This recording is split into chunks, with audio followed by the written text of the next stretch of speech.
We are ridiculously excited to be here. This is a huge opportunity for us, and I feel that one of the things that I feel that this project embodies a lot of what the TIA is trying to achieve by embracing museum exhibition and embracing the museum exhibition world. The use of role-playing, gamification, storytelling, high-end technology, immersive spaces is really no longer just the world of themed entertainment. As museums and science centers are trying to figure out how to reach out to their audience, they're looking to themed entertainment, to the designers, to the artists, to figure out new ways of bringing them in. And I think this is one of the things that we started seeing a lot more lately, and on this project, I hope that we have achieved it, is that we're doing it without compromising or damaging the integrity of the message. And I think that's one of the fears that a lot of museums and science centers have, is that we're gonna get in the way and turn it into a show. Well, we are in a way. Most of us involved in this project, including even a few from the Discovery Cube, have all had extensive experience in themed entertainment. So it's natural for us to bring the tools and the methods that we used in that world to the museum world. And in the end, there's really only a slight difference. When the guests get done in a themed entertainment exhibition, they're like, or in a themed entertainment experience, they're like, yay, that was great. In a museum exhibition, they're going, yay, that was great. Crap, I just learned something. So, and this is doubly difficult for this particular subject material because we have no IP that's associated with it. And our subject material is actually pretty challenging. We're trying to teach kids on the range of 5 to about 15, 18 years old about sustainability, energy conservation, home safety, and earthquake preparedness. Yay, it's exciting.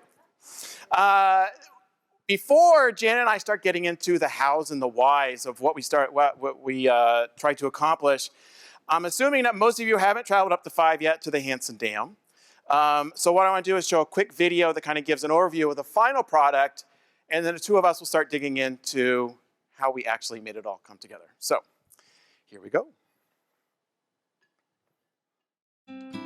Welcome to the Inspector Training Course. We set out on a mission to help change behaviors of everyday life here in Orange County and Los Angeles in Southern California. Our goal with the Inspector Training Course was really to help folks understand how to save power in their homes, how to save water in their homes, how to become aware of earthquake preparedness. And this exhibit has done a wonderful job with being able to teach that in a fun and interactive way. The Inspector Training Course is a high-tech scavenger hunt. It's a game. Outfitted with a tablet, kids go on immersive quests to explore and investigate this beautiful home. The tablet is part teacher, part scorekeeper, and part guide. It provides bits of information as needed, directs the kids to challenges, and asks questions based on what they've learned and observed. Although the kids are wielding powerful tablets, the gameplay is in the physical space. Does this house have a leaky window? The only way to find out is to go to the actual windows in the house and investigate. The kids collect points, earn badges, and try to get their faces on the Super Inspector wall. In the background, each tablet is supported by a unique game engine coupled to an invisible location tracking system. This allows the game engine to know exactly the location of each tablet. The game engine uses this information to guide guests to various areas in the exhibit and to provide location-specific content and challenges. The tablet interface was designed with kids in mind. It's clean, simple, and it's timeless. Another thing about the house is just the sheer quality of it. When people walk into the home, they take in the entire environment. They want to linger. They want to be in the place. And if they want to be there, then they're going to want to learn all about it. While many exhibits may be a 3-minute or a 5-minute learning opportunity, the inspector training course is really up to a 20-minute learning opportunity. I think this is an incredible exhibit. We're already seeing that the students, the families are learning the information better than we even hoped that it would, taking this information home, coming back to us and saying, I can't believe how much we learned here at the Science Center at the inspector training course. It's phenomenal. I've been working in the Science Center world for over 22 years. I have never seen an exhibit like this. Both the technology that's utilized, the storylines that are being told, and the effectiveness of the exhibit itself. And we truly believe that this is an evolution in how an exhibit can be for science centers.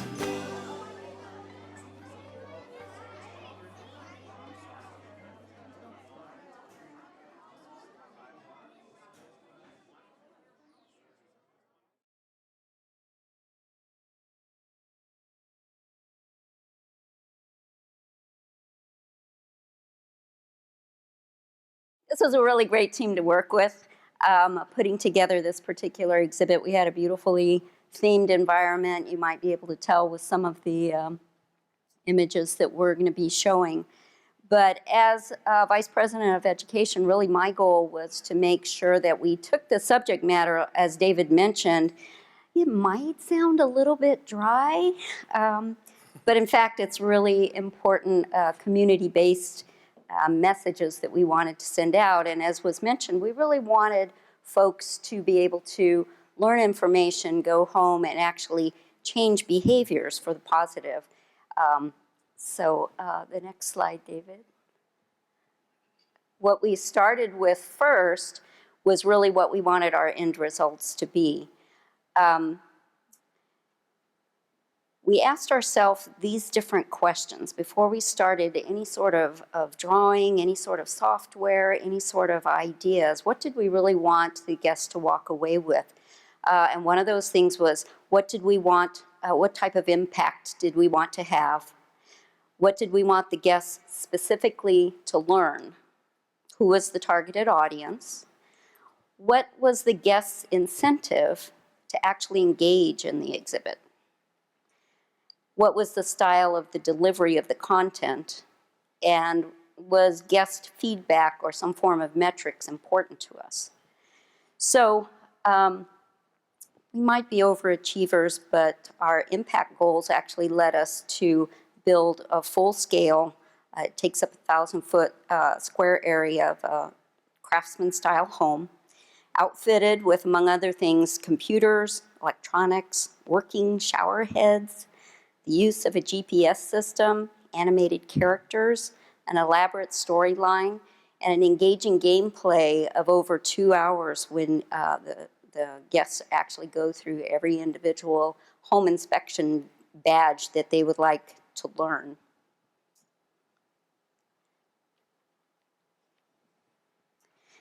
When we developed the content and impact goals for our inspector training course, we wanted the guests to both learn the information and, as I mentioned before, actually apply it, take that information home.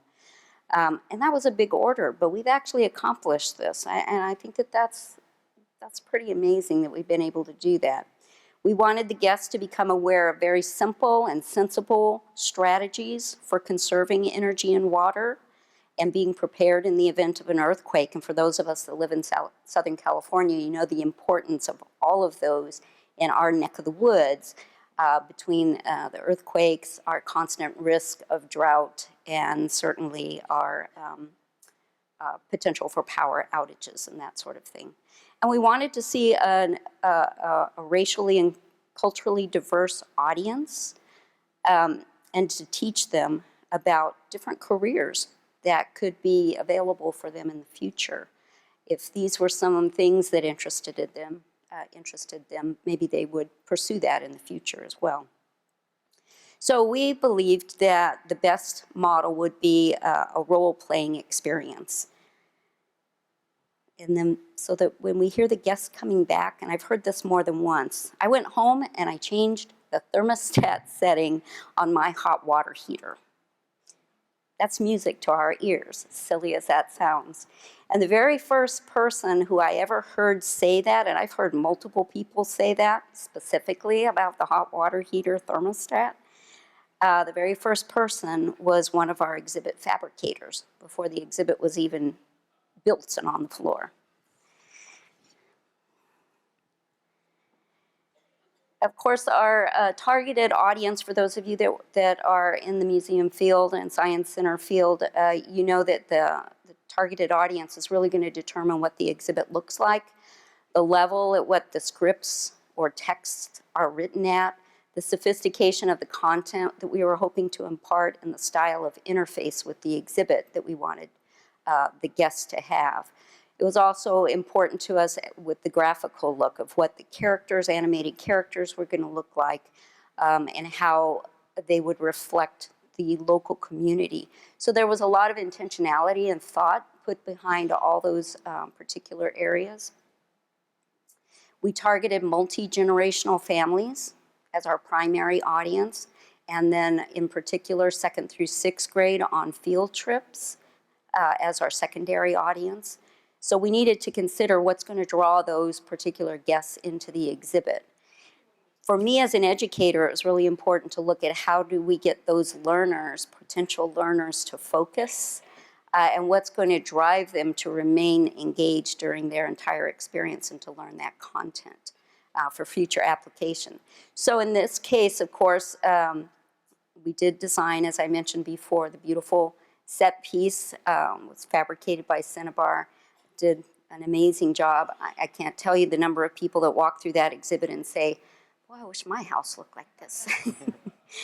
And then we had wonderful electronic tablets, as was mentioned. Those were the Master Genius Worldbuildr interactives that helped us with that component of the exhibit, being able to use the tablet as a guide, to be able to get the folks from point A to point B to help keep the scores, drive that incentive to continue.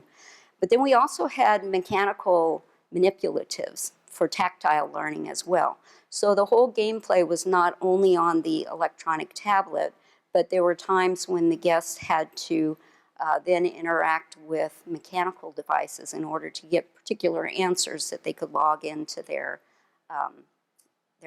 badge system that they were working on. Psychologically, it was important for us to have objects in the house and around the house that were not all perfect. The house looked perfect, but when you were asked to go and inspect particular items within the house, it was very important that some of those things needed fixing, because in all houses, there's always something that could be improved upon or be fixed. So that was an important psychological element. We couldn't have everything be just perfect. It makes it much more interesting to say, wow, I didn't even notice that we had this point where we're leaking a lot of air, whether it's cool air leaking out of the house or warm air leaking out of the house. So how do I go about fixing that?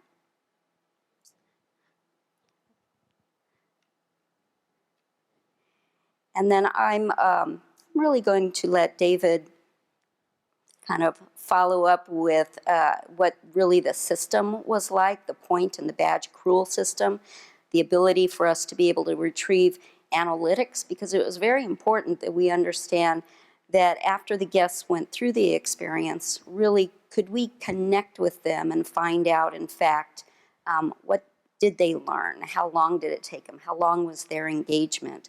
How many of the badges did they earn, and that sort of information. We also, as another driver that we used, you probably see a picture of it right there, was our super inspector wall. So once they complete any given badge, they get the opportunity to take a selfie of themselves, and it'll go up onto our super shopper or our super inspector wall. And it's always really interesting to see what a driver that is.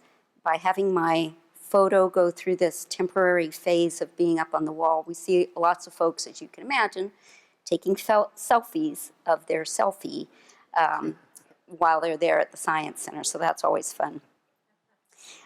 So as David mentioned, we're right up the freeway in the Hanson Dam Recreation Center in the San Fernando Valley. If you do get a chance to go up there and check out the exhibit in person, I think you'll kind of be blown away with it, and I'm willing to bet you'd learn something that you didn't know previously. And I wanted to thank the Themed Entertainment Association for this joint award. We're just overwhelmed and very, very grateful. Thank you.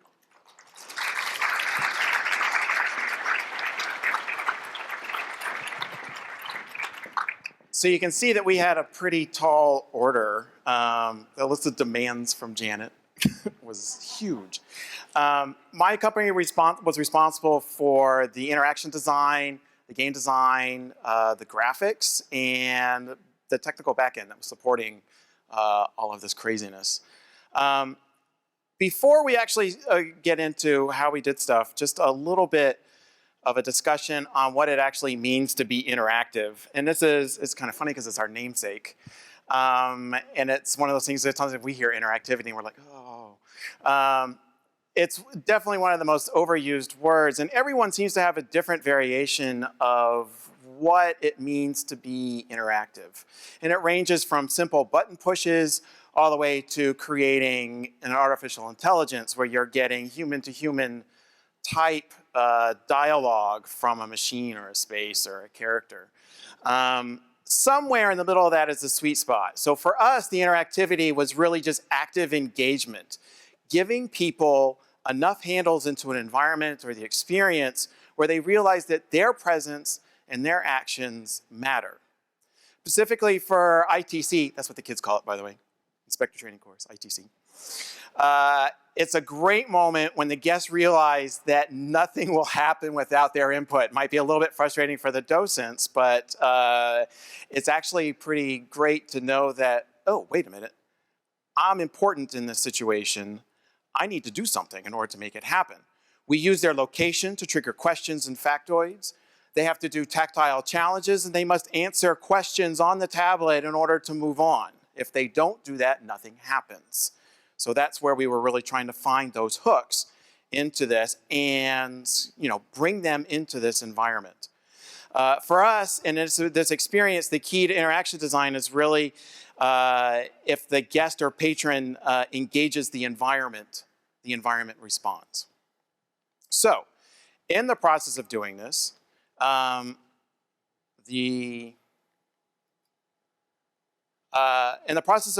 we sort of came up with both how do we do this, and at the same time was kind of a verification or kind of reflection on what actually worked and what didn't. So we kind of came up with a recipe. Does anyone else have a problem whenever I say recipe from when I was a kid? I always say recipe for hippopotamus sandwich. Anybody? Shel Silverstein? Yeah, I probably should have that looked into. But it's the ending that actually is kind of appropriate here. It's now comes the hard part, biting into it. Seriously, you should check out that poem. It's great. Because really, you're trying to bite into a hippopotamus sandwich. So one thing is to come up with the recipe. It's another thing to actually figure out how we're actually going to be able to do it. First part of a recipe is building an engaging interface. You're already getting a taste of it here. This is a brilliant interface that was designed by Mike Sagawa and headed up by Valeria Beaudry. It's clean, it's simple. Really the big question that we were asking ourselves when we first started approaching the system approaching the design was, how are we going to compete against all the games that are on the iPads and the iPhones and the consoles and the PCs? And the answer is, you can't, you don't. You focus on what's important and what is unique about your particular situation. And for us, it was the physical space. And that brings the other part of what was really important, was the physical space. Cinnabar was the fabricator on this, and they were absolutely brilliant. I cannot say enough about what this space looked like. It is a real home, which it's not just you're walking into a home and you see, oh, it's great, it's a California bungalow, and isn't that nice? It's a home you can sit in, you can touch, you can feel the wood, you can play, kids can run around like crazy, you can sit on the couch. It is real, it is tactile, and that makes a huge difference. So in the creation of this, our interface that we are building is this hybrid interface of digital technology and physicality that I think was really important. The second that kind of relates to this ingredient is to make it tactile. Not only, well, somewhere along the way in our learning, we seem to, as adults, we seem to learn the importance of tactile learning or touch in learning. It really helps turn the experience from something that's passive into something that is active. Not only does each badge that the kids are trying to earn have a physical interactive that the guests need to tackle, but as I mentioned, the house is a working house. It's something you can touch, and that is important. The next item on our recipe is to make it a game. Surprising how much motivation you can give a child and the adults. So surprising how the adults actually could get into this too. When you make it a game, it not only provides a drive to complete the experience, it also provides a story arc. What is it? I got to find these things. Where is it? I got to look in this house. And am I going to be a super inspector? What do I have to do in order to do that? It helps provide the motivation and a bit of a story. The key part to our game playing, again, as Janet was mentioning, was role playing. Each of the kids play the role of a home inspector. They're looking for issues that the homeowner might need to address. Surprisingly, the kids embrace that and love it. Another key element is that we kind of made it into a scavenger hunt. That something is wrong in the living room. Go find it. Obviously, I'm giving you a little more clues to that. We're talking about a leaky window or something like that. But still, we're not telling you exactly where it's located. You need to go and find it and then start answering questions based on that. And of course, because it's a game, we're always earning points as you go through the game based on your answers to the actual questions, the physical work it outs that you're doing. We have little sub challenges of identification and count. And it's funny how it turns into bragging rights. You see the groups of kids just sitting there, it's like, what did you get? What did you get? And then if they didn't win their group, they're playing again, which is actually pretty outstanding. And then in the end, have you done well enough to become a super inspector? All those elements actually kind of come together to create some really engaging gameplay. The other element is allowing for social interaction.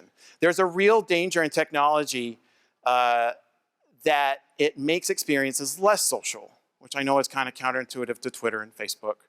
But when you're dealing with experiences like this, location-based experiences, it's actually a serious detriment. And it's something that we had to be constantly aware of. Yes, we're giving you tablets, but what role does that tablet play? Am I going like this through the entire experience? Or am I just looking at this and then kind of looking around and having to examine? And that's the path that we end up taking, that the tablet is merely just a guide. It's just a catalyst for exchange. About only 15%, I'd say, of your time spent in the space is actually looking at the tablet. The rest of it is exploring the house. And the other thing, too, about the social interaction is that we've noticed that kids are talking with kids are talking with their parents, they're asking questions, which is, again, great. We give them enough information on the tablet, but it's just a seed, again, and they're asking their friends and their family on, what do they need to do next? And I think that's very important. The next one, number 5, is, and this is the big one for us, is knowing who you are and remembering you were there. We have a slight twist on this, obviously, partly for privacy reasons, but partly because it didn't matter if I knew that Sally was in the space and that she had a Coke and that she, didn't recycle the bottle. I'm not going to harass her for that. That wasn't the important thing. We didn't have to collect the personal information about you. It doesn't even know your name, although we do have the ability to at least personalize it. We never keep track of it. Guests are anonymous to the system. So what exactly do I mean here by knowing who you are and remembering you were there? First, all aspects of the game happen in the moment. So I said you are in control. We may not know your name, but we know you're there and we know what you are doing game-wise. Nothing happens without your input. It's your show and you are in control of your own experience. How do we do this? We have a pretty sophisticated tracking system in the background that knows within about a foot or so of where you are within the space. So we're keeping track of that, and if something doesn't happen or you don't get to the right spot, nothing happens. Second, just because we don't know you're Joey from Woodland Hills doesn't mean we can't remember that you were there. When you play the game, we're collecting a lot of information about your time there, from overall game time to how long it took you to do individual challenges, to the language you choose, your responses to the questions, and so on. We may not know it was you that played that particular game, but your time and the space is helping us to teach others. What is the effectiveness of the teaching? How can we improve? What are we doing right? It's not only valuable information for the stakeholders, it's gold for Janet's team because we can quantify what works and what doesn't. And that could only happen because we remembered that you were there. And the last bit of our ingredient is use high-tech tools, then make those tools disappear. The technology is merely a bridge. It's just a tool. It's never the focus. No one is coming out of the game saying, man, that tracking system was awesome. Those tablets were great.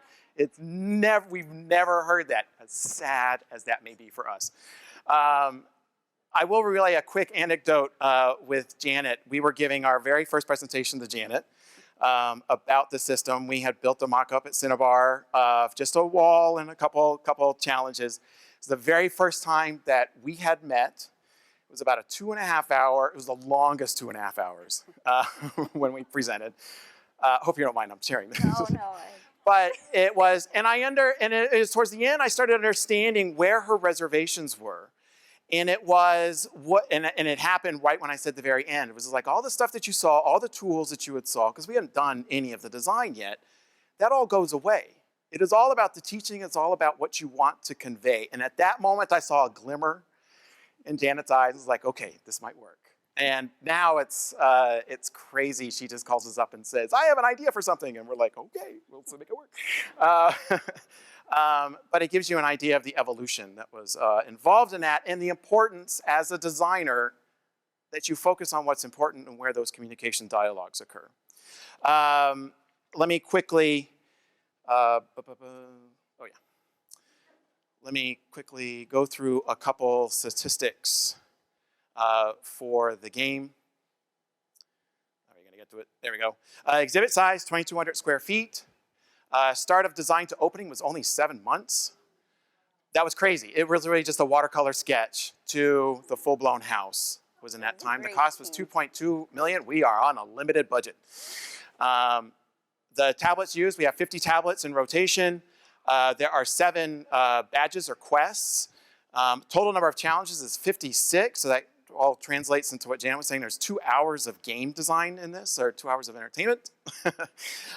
Number of correct answers so far has been 83%. So we're, there's a challenge, but it's not too difficult. We have made it a little bit difficult, though, to get the super inspector status. You really have to know what you're doing, which is why we get to a lot of repeat players. People play 1.3 times, so that means 30% of our people are playing again. This is the big statistic, though, for us. The average time in gameplay is 13.3 minutes. That is an eternity for a 6- and 7-year-old to be playing this game.